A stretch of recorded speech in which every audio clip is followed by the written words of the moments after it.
A woodworker teacher in the eastern German state has become the focus of a political row over classroom freedom of speech, ahead of a regional election that could produce radical changes in schools if the far-right AfD party wins.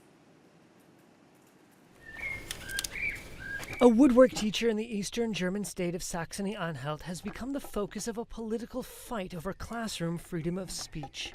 And it comes ahead of a regional election here that could produce radical changes in schools if the far-right AfD party wins. Max Heckel, who teaches craft and technical work at a high school in the town of Stendal, was reported to school authorities last year after a conversation with a pupil who, Heckel said, asked him whether he had voted for the AfD. Heckel said he explained that he had not voted for the party, in part because the domestic security services had classified it as extremist. A couple of weeks after the conversation, he said school authorities summoned him for a meeting and warned him he faced a formal reprimand for breaching neutrality rules. He is appealing the reprimand and says he has faced online abuse, threats of violence, and vandalism.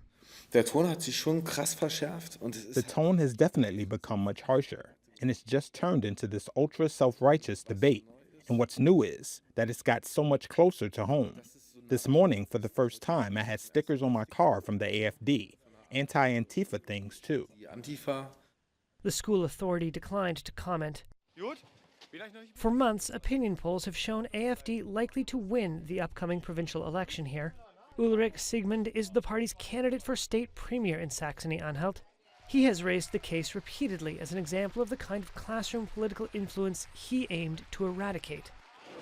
Such matters can certainly be discussed in private, but not in the classroom. Consequently, we simply want a sensible approach to be taken in schools. We have defined this very clearly in our program, and in our view, that should be the most normal thing in the world. The AfD sees Saxony-Anhalt, where it hopes to form a government for the first time, as a stepping stone to winning a federal election. Hans Thomas Tilschneider is one of the architects of the party's political program in the state. He said overhauling education would be one of the main focuses of an AfD government. As part of a new, quote, patriotic cultural policy, the curriculum would focus more heavily on 19th century giants of German history, such as medieval rulers and the Iron Chancellor Otto von Bismarck. At the university level, the party wants to stop subjects such as gender studies and has promised a wide-reaching review of funding. Heckel says teachers should be alarmed at what might follow on an AfD victory in the September election.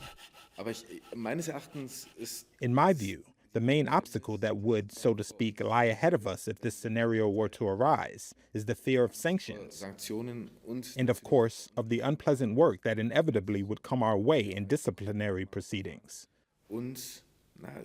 Social contempt, isolation, I believe, is also a factor that shouldn't be underestimated.